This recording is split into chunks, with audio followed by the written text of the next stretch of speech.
وحل أسئلة قياس مدى الفهم والتطبيق على الدرس الأول وطننا العربي الموقع والمساحة. واللي ما شافش فيديو الشرح هيلاقيه في صندوق الوصف وفي نهاية الفيديو. السؤال الأول: أمامك خريطة للوطن العربي، اكتب مدلول الأرقام التي عليها. 1. الدائرة، أيوة دائرة الاستواء، تمام. 2. مدار، أيوة مدار السرطان. 3. خط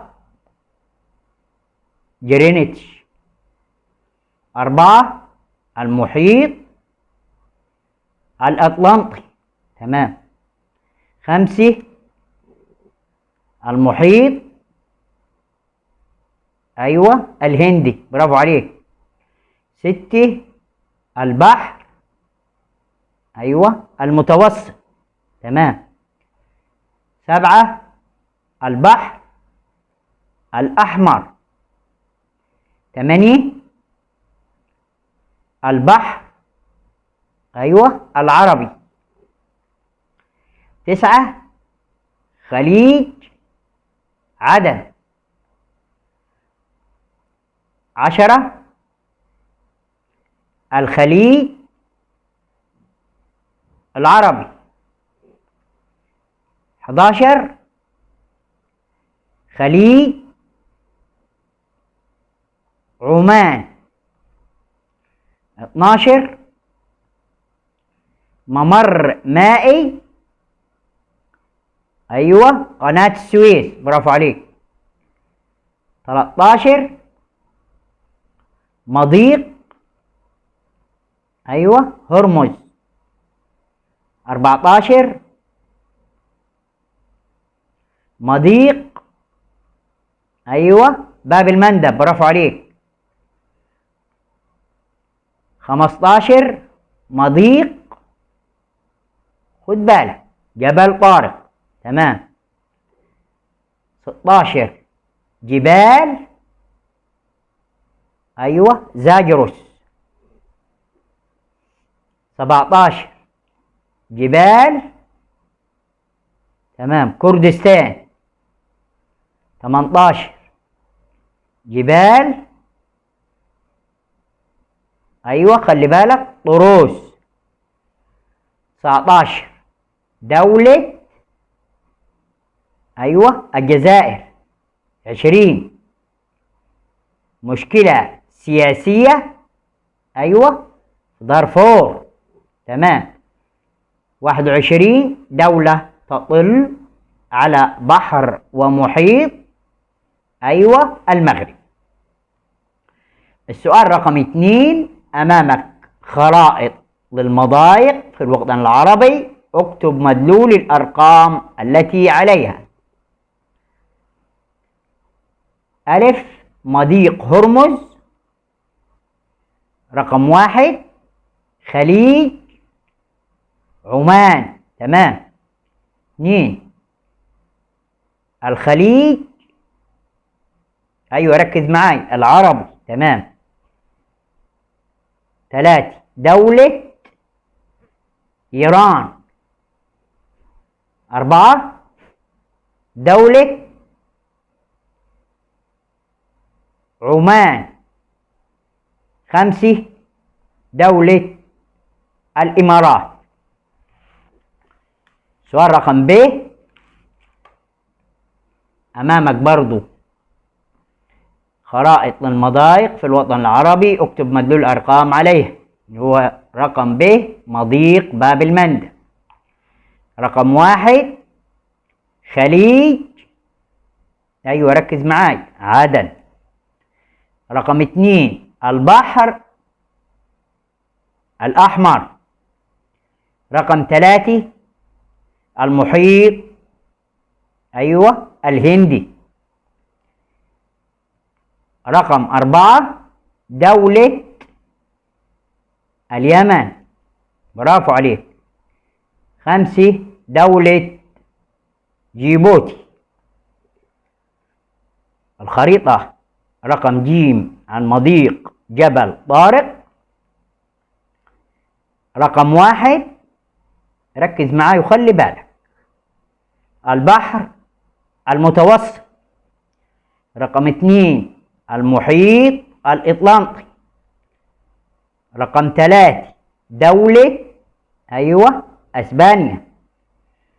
رقم 4 دولة المغرب.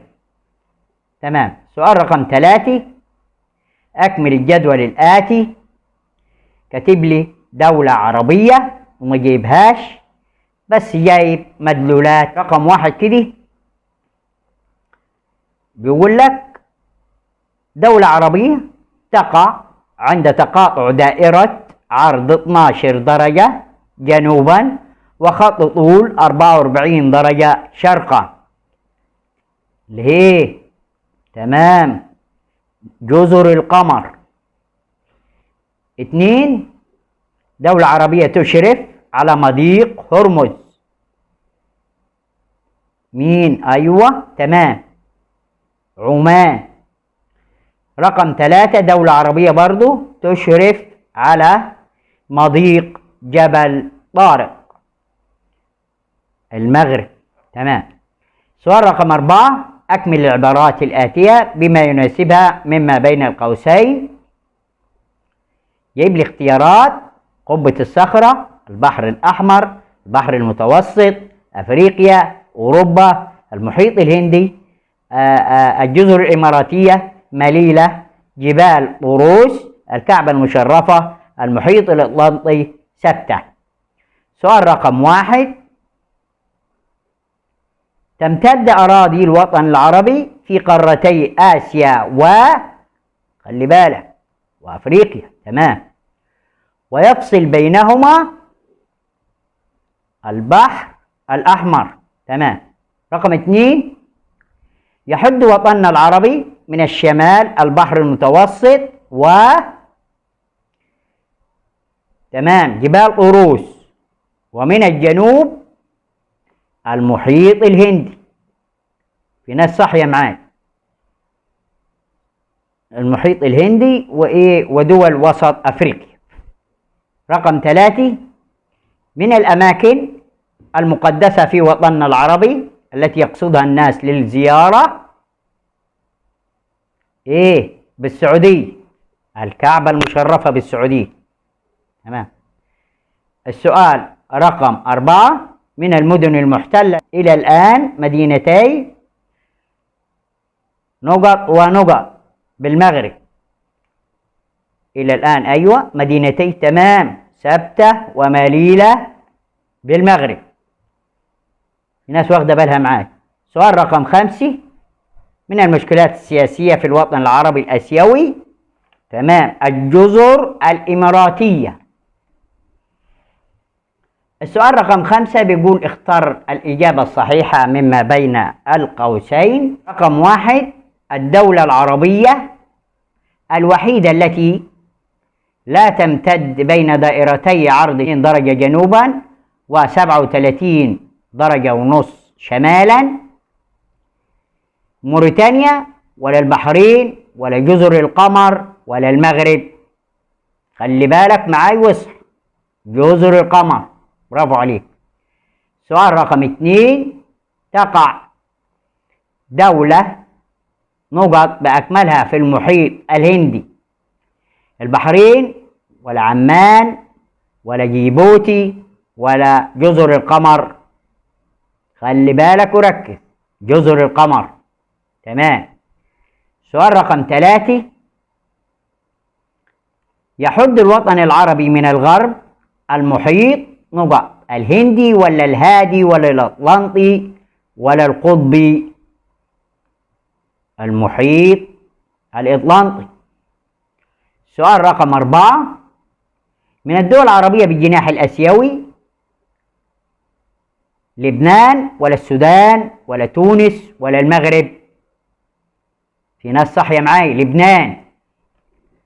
سؤال رقم 5، من دول الجناح العربي الأفريقي سوريا ولا البحرين ولا الإمارات ولا جيبوتي؟ تمام، جيبوتي. سؤال رقم 6. يصل نقط البحر المتوسط بالمحيط الأطلنطي مضيق هرمز ولا مضيق باب المندب ولا مضيق جبل طارق ولا قناة السويس؟ مضيق جبل طارق. تمام. السؤال رقم 7. يصل نقط بين الخليج العربي وخليج عمان وبالتالي المحيط الهندي اللي هو مضيق هرمز ولا مضيق باب المندب ولا مضيق جبل طارق ولا قناة السويس؟ جاوب معاي. تمام، مضيق هرمز.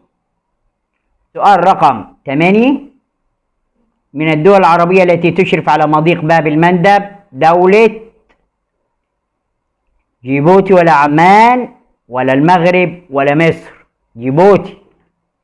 طيب السؤال رقم 6. اكتب كلمة صواب أمام العبارة الصحيحة وكلمة خطأ أمام العبارة غير الصحيحة مع التصويب. 1. يقع الوطن العربي وسط 3 قارات هي آسيا وأفريقيا وأستراليا. تمام، الإجابة خاطئة. يقع الوطن العربي وسط 3 قارات هي آسيا وأفريقيا وأوروبا. سؤال رقم 2. كل الدول العربية تمتلك سواحل تطل على البحار أو المحيطات. صواب. تمام، اصحى معي. سؤال رقم 3. تقع دولة جزر القمر في المحيط الهندي شمال دائرة الاستواء. أيوة، اصحى. خطأ، جنوب دائرة الاستواء. سؤال رقم 4. يحد الوطن العربي من الشمال البحر الأحمر وجبال طروس. ركز وخلي بالك، الإجابة خطأ، البحر المتوسط وجبال طروس. سؤال رقم 5. يحد الوطن العربي من الشمال الشرقي جبال كردستان وجبال زاجرس. الإجابة صواب، برافو. سؤال رقم 6. تبلغ مساحة الوطن العربي نحو 13 مليون كيلو متر مربع. تمام، في نص صح. صواب. سؤال رقم 7. اصحى. يبلغ عدد دول الوطن العربي بالجناح الآسيوي 9 دول وبالجناح الأفريقي 12 دولة. الإجابة أيوة خاطئة، 12 دولة بالجناح الآسيوي و10 دول بالجناح الأفريقي. وهنقولهم زي ما شرحناهم قبل كده، دول مش مطلوبين، يعني زيادة معلومة، مش مطلوبين في الإجابة، بس أنت عارفهم. دول الجناح العربي الآسيوي 12 دولة: فلسطين، الأردن، لبنان، سوريا، العراق، الكويت، السعودية، البحرين، قطر، الإمارات، عمان، اليمن. أما دول الجناح العربي الأفريقي 10 دول، وهي مصر، السودان، ليبيا، تونس، الجزائر، المغرب، موريتانيا، جيبوتي، الصومال، جزر القمر. السؤال رقم 8. قامت على أرض الوطن العربي العديد من الحضارات، منها الحضارة المصرية القديمة وحضارة بلاد العراق القديم. تمام، صواب. 9. يطل وطننا العربي على 4 أذرع مائية مهمة. اصحى. خطأ، 3 أذرع مائية مهمة هي البحر المتوسط، البحر الأحمر، الخليج العربي. خلي بالك. سؤال رقم 10. تشرف دولتي المغرب وأسبانيا على مضيق جبل طارق. برافو عليك، صواب. سؤال رقم 11. قناة السويس قناة عربية خالصة. تمام، صواب. سؤال رقم 12. تشرف اليمن كدولة عربية على مضيق هرمز. خلي بالك. خطأ. عمان. سؤال رقم 13. تصل قناة السويس بين البحر الأحمر والبحر المتوسط. اصحى. صواب. سؤال رقم 14. من المشكلات السياسية في الجناح العربي الآسيوي مشكلة جنوب السودان. اصحى. خطأ. في الجناح العربي الأفريقي. سؤال رقم 7. بما تفسر 1. الأهمية الحضارية للوطن العربي. أقول له بسبب قيام حضارات قديمة على أراضيه مثل حضارة مصر القديمة الفرعونية، وحضارة بلاد الشام، وحضارات بلاد اليمن، وحضارة العراق القديم. سؤال رقم 2. للوطن العربي مكانة دينية مهمة. بما تفسر. اكتسب الوطن العربي قيمة روحية عظيمة في نفوس سكان العالم للأسباب الآتية: يعد مهد للديانات السماوية الثلاثة: اليهودية، المسيحية، الإسلامية، ومنه انتشرت للعالم. يوجد به أماكن مقدسة يقصدها الناس للزيارة مثل كنيسة المهد والمسجد الأقصى وقبة الصخرة بفلسطين والكعبة المشرفة بالسعودية. السؤال رقم 3. الأهمية الاقتصادية والاستراتيجية لوطننا العربي. أقول له تعرض الوطن العربي للعديد من المحاولات للاستيلاء عليه بسبب تنوع موارده الاقتصادية، وجود البترول والغاز الطبيعي على أرضه، تحكمه في طرق التجارة العالمية خلال العصور التاريخية المختلفة. سؤال رقم 4. بما تفسر تنوع الموارد الاقتصادية في الوطن العربي. بسبب تنوع الأقاليم المناخية والحياة النباتية والتكوينات الجيولوجية به. سؤال رقم 5. بما تفسر لعب الوطن العربي عبر تاريخه دورا مهما في التجارة العالمية للأسباب الآتية. خلي بالك. أيوة، اصحى وخلي بالك وركز. موقعه المتوسط بين قارات العالم، إشرافه على 3 أذرع أو مسطحات مائية مهمة، وهي البحر المتوسط والبحر الأحمر والخليج العربي، وتحكمه في 4 ممرات مائية مهمة، وهي مضيق هرمز، مضيق باب المندب، ومضيق جبل طارق، وقناة السويس. سؤال رقم 6. بما تفسر مضيق باب المندب مضيق عربي خالص.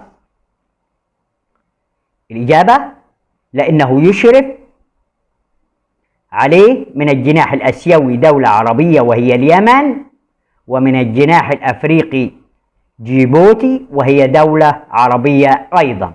خلي بالك، كل الأسئلة دي مهمة. السؤال رقم 7. بما تفسر تقسيم الوطن العربي إلى دول مختلفة المساحة. بسبب الاستعمار الأوروبي الذي قسم دول الوطن العربي إلى دول مختلفة المساحة تفصل بينهم حدود مصطنعة، وذلك لاستغلال موارده. السؤال رقم 8. اصحى معاي وخلي بالك. ما النتائج المترتبة على، لازم يجيب لك في الامتحان ما النتائج المترتبة، مثل سؤال بما تفسر، سؤال اكتب صح وغلط، سؤال اختار من بين القوسين. سؤال رقم 8 قلنا ما النتائج المترتبة على 1. امتداد حدود الوطن العربي مع ظواهر طبيعية. أقول له ترتب على ذلك احتفاظ الوطن العربي بشخصيته العربية المميزة بين الأمم، واتصال الوطن العربي بالعالم الخارجي. سؤال رقم 2. ما النتائج المترتبة على الموقع الجغرافي للوطن العربي. ترتب على ذلك زيادة أهمية الوطن العربي الاقتصادية والاستراتيجية، وإشرافه على طرق التجارة العالمية، وتعرضه للاستعمار الأوروبي وتقسيمه إلى دول مختلفة المساحة. سؤال رقم 3: ما النتائج المترتبة على تنوع الأقاليم المناخية والنباتية في الوطن العربي؟ ترتب على ذلك تنوع الموارد الاقتصادية بالوطن العربي، وأقول له برضو وتنوع النباتات الطبيعية وتنوع المحاصيل الزراعية، مما ساعد على تكامل الدول العربية فيما بينها. سؤال رقم 4: بتحكم الوطن العربي في ممرات مائية مهمة. ترتب على ذلك زيادة الأهمية الاقتصادية والاستراتيجية لموقع الوطن العربي. السؤال رقم 5: الأهمية الاستراتيجية للوطن العربي. ترتب على ذلك، خلي بالك، اصحى معاي، صحصح، ترتب على ذلك تعرض الوطن العربي للاستعمار الأوروبي ونهب خيراته وتقسيمه إلى دول مختلفة المساحة وعدد السكان. السؤال رقم 9: يحدث إذا، خلي بالك، لم تمتد حدود الوطن العربي مع حدود وظواهر طبيعية. أقول له لن يتمكن الوطن العربي من الحفاظ على شخصيته العربية المميزة بين الأمم، ولن يتصل مع العالم الخارجي. سؤال رقم 2: ماذا يحدث إذا لم يتعرض الوطن العربي للاستعمار؟ نهب خيرات الوطن العربي، لن يتم تقسيم الوطن العربي إلى دول مختلفة في المساحة وعدد السكان، لم يتم الفصل بينهما بحدود سياسية مصطنعة، ولن يتم ظهور بعض المشكلات السياسية في الوطن العربي مثل مشكلة فلسطين ومشكلة جنوب السودان ومشكلة دارفور ومشكلة بعض المدن المغربية مثل سبتة ومليلة ومشكلة بعض الجزر الإماراتية. طيب، سؤال رقم 10 بيقول لي ما المقصود بكل من 1 موقع فلكي، 2 موقع جغرافي، 3 أهمية استراتيجية. نبدأ الأول، ما المقصود بالموقع الفلكي؟ الموقع الفلكي زي ما شرحناه وقلناه والموقع بالنسبة لخطوط الطول ودوائر العرض. سؤال رقم 2: موقع جغرافي، أقول له الموقع بالنسبة لليابس والماء. سؤال رقم 3: أهمية استراتيجية، الأهمية وقت الحروب والأزمات والسلم. السؤال رقم 11 بيقول لي دلل جغرافيا على صحة كل عبارة مما يأتي. رقم 1: تتوفر في الوطن العربي عوامل وحدته. يبقى أقول له حيث يجمع بين الدول العربية مكان واحد ولغة واحدة وتاريخ مشترك. سؤال رقم 2: تعرض الوطن العربي للعديد من المحاولات الاستعمارية من الدول الأوروبية الكبرى، حيث تم تقسيم الوطن العربي إلى دول مختلفة في عدد السكان والمساحة يفصل بينهما حدود سياسية مصطنعة. السؤال رقم 3: لموقع الوطن العربي آثار سلبية وأخرى إيجابية على البلاد العربية. الدليل على الأثر الإيجابي، خلي بالك من الأسئلة دي، خد بالك، اصحى. الدليل على الأثر الإيجابي: اكتساب الوطن العربي أهمية حضارية ودينية واقتصادية واستراتيجية. الدليل على الأثر السلبي هو تعرض الوطن العربي للعديد من المحاولات للاستيلاء عليه ونهب خيراته من الدول الاستعمارية الكبرى. السؤال رقم 12 بيقول لي قارن بين مضيق هرمز ومضيق باب المندب، الدول التي تشرف عليه والمسطحات المائية التي يصل بينها. هناخد مضيق هناخد مضيق هرمز، الدول التي تشرف عليه عمان وإيران، المسطحات المائية التي يصل بينها الخليج العربي وخليج عمان وبالتالي المحيط الهندي. أما مضيق باب المندب الدولة التي تشرف عليه جيبوتي واليمن، وهذا إشراف عربي خالص. المسطحات المائية التي يصل بينها البحر الأحمر وخليج عدن وبالتالي المحيط الهندي. أسئلة لقياس مدى الفهم والتطبيق، خلي بالك وجاوب معاي. السؤال رقم 13.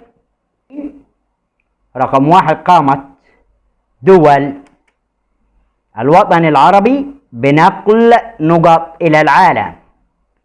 تمام، الديانات السماوية. سؤال رقم 2: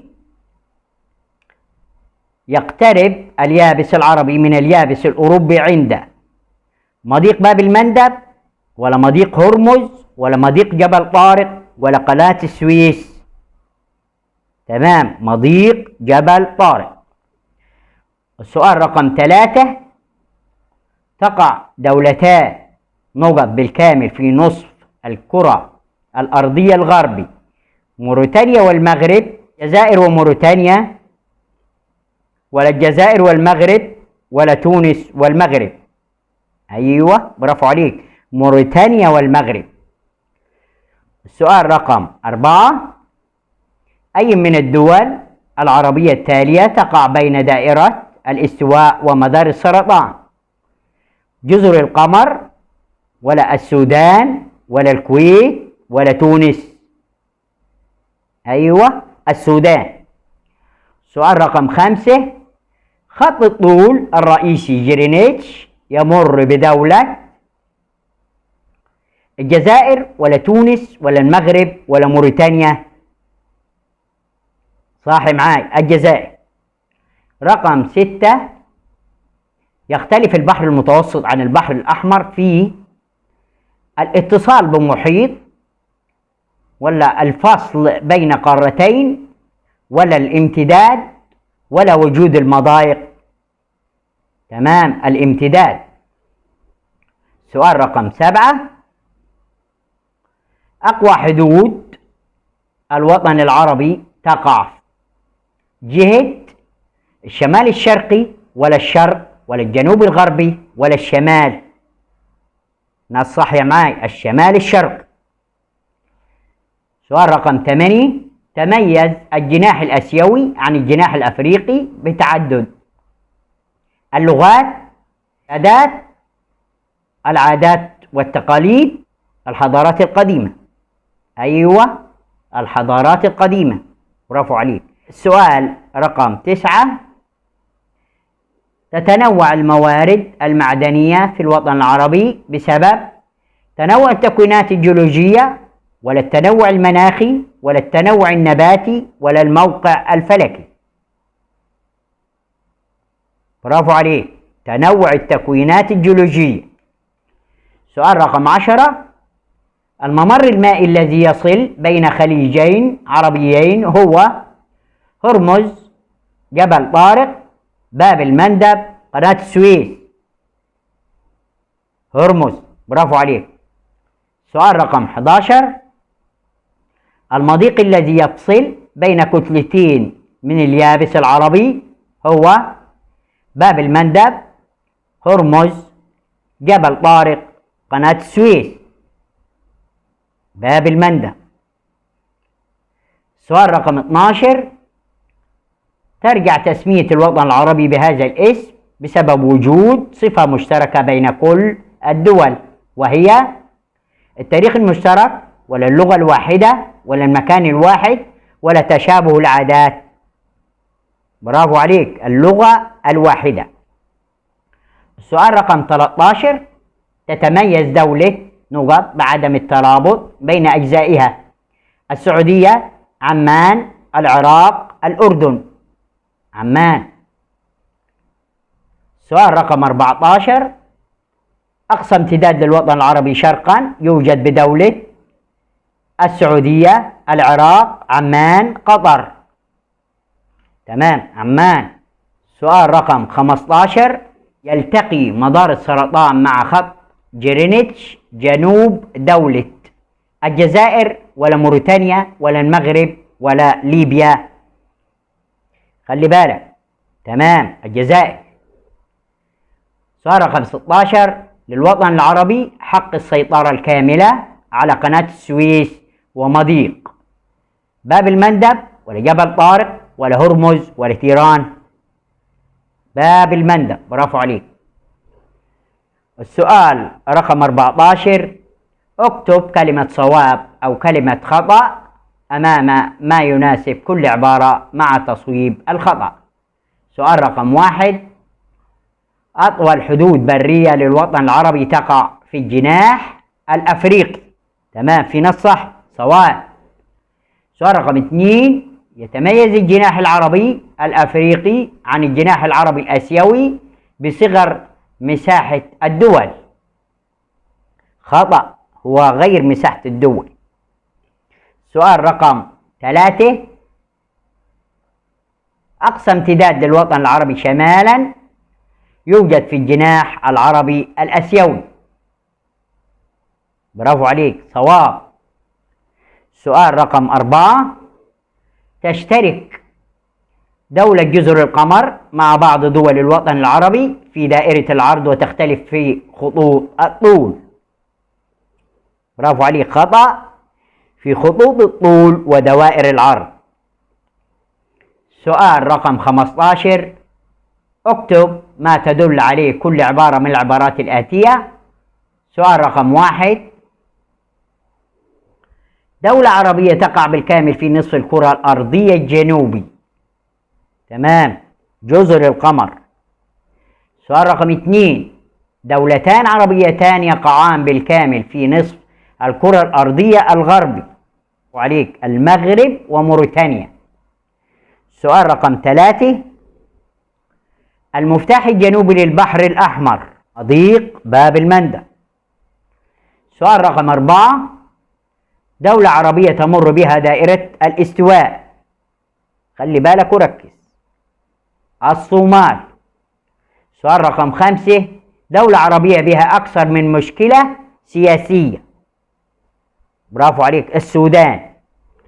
سؤال رقم 6: أصغر دولة عربية في الجناح الآسيوي. تمام، البحرين. سؤال رقم 7: دولة عربية تتحكم في ممر بحري وممر بري. تمام، مصر. سؤال رقم 8: أصغر دولة عربية مطلة على البحر المتوسط. برافو عليك، لبنان. سؤال رقم 16: ماذا كان يحدث إذا لم يقترب البحر الأحمر من البحر المتوسط؟ لن تحفر قناة السويس، لن تزداد أهمية موقع الوطن العربي الجغرافي والاستراتيجي. سؤال رقم 17: دلل. اكتسبت فلسطين مكانة دينية حيث يوجد في فلسطين العديد من الأماكن الدينية المقدسة مثل المسجد الأقصى وقبة الصخرة وكنيسة المهد. سؤال رقم 18: ما تقييمك لواحد الحدود الشمالية للوطن العربي؟ هقول له يحد الجناح العربي الآسيوي من الشمال جبال طوروس، ومن الشمال الشرقي جبال زاجرس وكردستان، مما حافظ على شخصية الوطن العربي.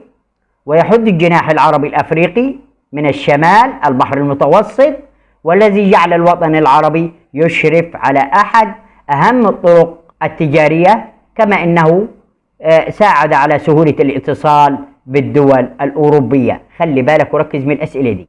2: سيطرة الاستعمار على البلاد العربية أدى إلى نهب خيرات البلاد وتقسيم دول الوطن العربي لدول مختلفة المساحة. السؤال رقم 3: الموقع الجغرافي للوطن العربي. هقول له تحكم الوطن العربي في طرق التجارة العالمية الذي أدى إلى زيادة أهميته الاقتصادية والاستراتيجية، وأن الوطن العربي يقع في قلب العالم القديم ويمتد في قارتي آسيا وأفريقيا، ويطل على محيطات وبحار وخلجان هامة. خلي بالك وركز. السؤال رقم 19 بيقول لك الصورة التي أمامك لمضيق تشرف عليه إيران من خلال الصورة ومما درست حدد. 1. المسطحات المائية التي يصل بينها، خلي بالك واصحى، الخليج العربي وخليج عمان وبالتالي المحيط الهندي. سؤال رقم 2. الدول العربية التي تخرج بتجارتها من خلاله. أيوة، برافو عليك، السعودية، الكويت، البحرين، قطر، الإمارات، العراق. السؤال رقم 20. ما تقييمك لمصداقية العبارات الآتية؟ 1. يمتد الوطن العربي في كتلة أرضية واحدة. العبارة غير صادقة، لأن الوطن العربي يمتد في كتلتين أرضيتين هما أفريقيا وآسيا. سؤال رقم 2. ظهور دولة حبيسة بالوطن العربي نتيجة لموقعه الجغرافي. العبارة غير صادقة، لأن كل دول الوطن العربي تطل على البحار أو المحيطات أو الاثنين معا. سؤال رقم 3. الحدود الشمالية للوطن العربي حدود بحرية في كل قطاعاته. أيوة، اصحى، خلي بالك. العبارة غير صادقة، لأن الوطن العربي يحده من الشمال البحر المتوسط وجبال قوروس، ومن الشمال الشرقي يحده جبال كردستان وجبال زاجرس. السؤال رقم 21. حدد الأثر الناتج عن توغل المسطحات المائية مثل البحر الأحمر داخل الوطن العربي. رتب على ذلك إشراف الوطن العربي على العديد من المسطحات المائية المهمة، مما أدى إلى تحكمه في طرق التجارة العالمية، وتقسيم البحر الأحمر الوطن العربي إلى جناحين، جناح عربي وجناح عربي أسيوي. السبب لتشابه البحر الأحمر والخليج العربي في الأهمية الاقتصادية، لأنهما يشكلان أذرع مائية مهمة للوطن العربي ولهما دور هاما في التجارة العالمية. امتحان. السؤال الأول أمام خريطة للوطن العربي، اكتب مدلول الأرقام التي عليها. رقم 1 دائرة، أيوة، الاستواء، برافو. 2 المحيط الأطلنطي، برافو. 3 البحر الأحمر. 4 جبال بوروس. 5 دولة السعودية. تمام. سؤال رقم ب.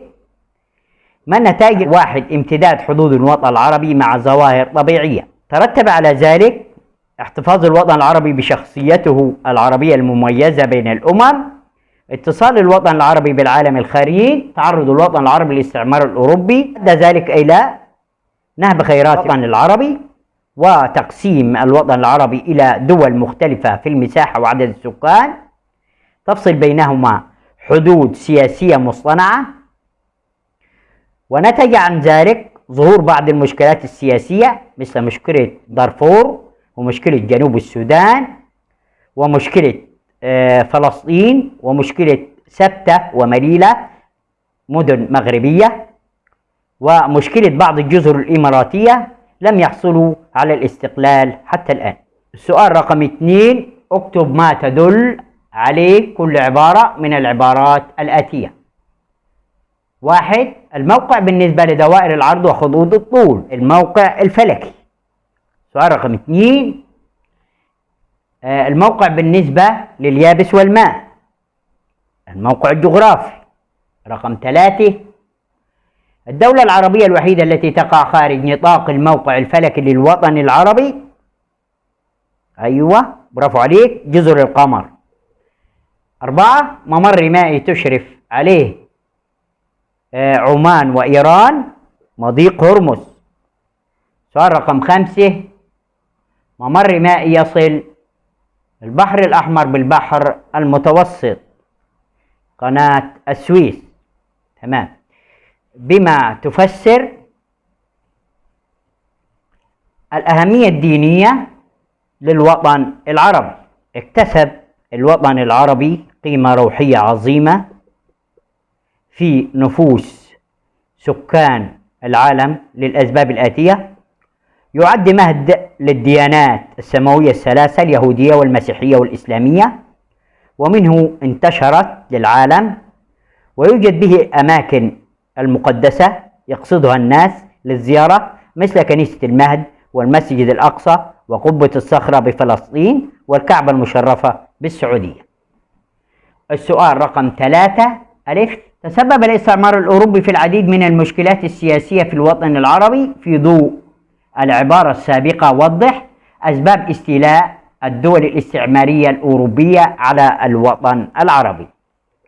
بسبب تنوع موارده الاقتصادية ووجود البترول والغاز الطبيعي على أرضه، تحكمه في طرق التجارة العالمية خلال العصور التاريخية المختلفة.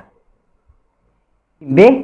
دلل جغرافيا على صحة العبارة الآتية: قامت العديد من الحضارات القديمة على أرض الوطن العربي. للوطن العربي أهمية حضارية، حيث قامت الحضارات القديمة على أرضه، مثل الحضارة المصرية القديمة اللي هي الفرعونية، وحضارة بلاد العراق القديم هي بلاد ما بين النهرين، وحضارات بلاد الشام. ج. حدد العنصر غير المناسب للمجموعة فيما يلي مع ذكر السبب.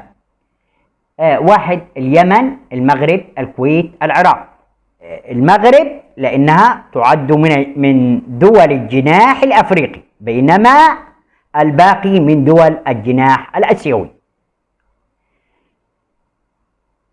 2. مشكلة جنوب السودان، مشكلة الجزر الإماراتية، مشكلة دارفور، مشكلة سبتة ومليلة. مشكلة الجزر الإماراتية لأنها من المشكلات السياسية في الجناح العربي الآسيوي، بينما باقي المشكلات السياسية توجد في الجناح العربي الأفريقي.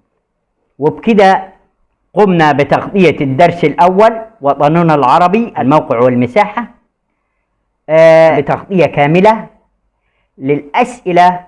تنسوش اللايك والاشتراك في القناة، تفعيل الجرس علشان يوصلكم كل جديد من فيديوهات الشرح والأسئلة. بالنجاح والتوفيق، والسلام عليكم ورحمة الله وبركاته.